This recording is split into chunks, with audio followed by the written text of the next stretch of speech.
So here I am at the Kaba Falls. The ticket looks like this. It's 30 rupees per person here.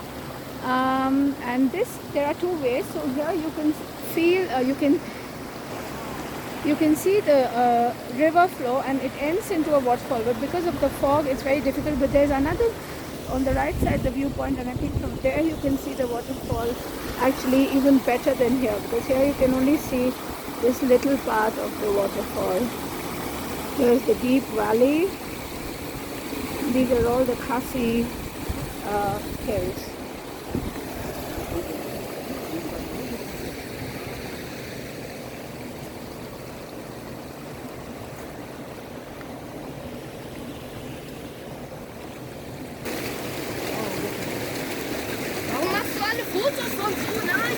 No, I'm not. Yeah, take this. You can listen to the sound of water here in the waterfall. I want to try tasting the water. It's nice and cool. And it tastes very good.